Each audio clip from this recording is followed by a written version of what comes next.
নেপালের দক্ষিণাঞ্চলীয় তরাই অঞ্চলের মধেশ প্রদেশে একটি শোভাযাত্রাকে কেন্দ্র করে ভয়াবহ সংঘর্ষ ও দাঙ্গা ছড়িয়ে পড়েছে।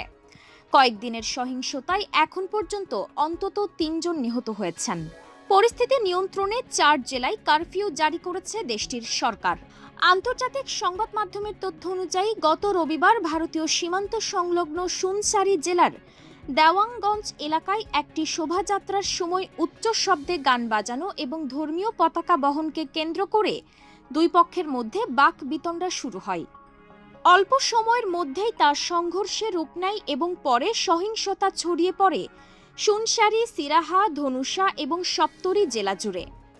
সংঘর্ষে আহত হয়ে ২৪ বছর বয়সী ওম প্রকাশ মেহতা এবং ২০ বছর বয়সী জয়প্রকাশ মেহতার মৃত্যু হয়। পরে সিরাহাত জেলার গোলবাজারে সংঘর্ষ চলাকালে নিহত হন ১৭ বছর বয়সী গণেশ যাদব। আহতদের মধ্যে ১৯ বছর বয়সী সুভাষ ঠাকুরের অবস্থা আশঙ্কাজনক। পরিস্থিতি নিয়ন্ত্রণে Nepal police, armed police force এবং সেনাবাহিনী মোতায়েন করা হয়েছে।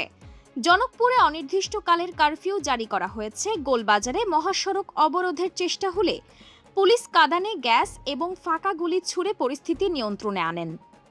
এই সময় দোকানপাট ভাঙচুর ও অগ্নিসংযোগের ঘটনাও ঘটেছে। এদিকে নেপালের প্রধানমন্ত্রী বালেন্দ্র শাহ ঘটনার নিরপেক্ষ তদন্তের আশ্বাস দিয়ে শান্তি শৃঙ্খলা ফিরিয়ে আনতে প্রয়োজনীয় সকল পদক্ষেপ নেওয়ার ঘোষণা দিয়েছেন। ডেস্ক নিউজ, অগ্রযাত্রা প্রতিদিন।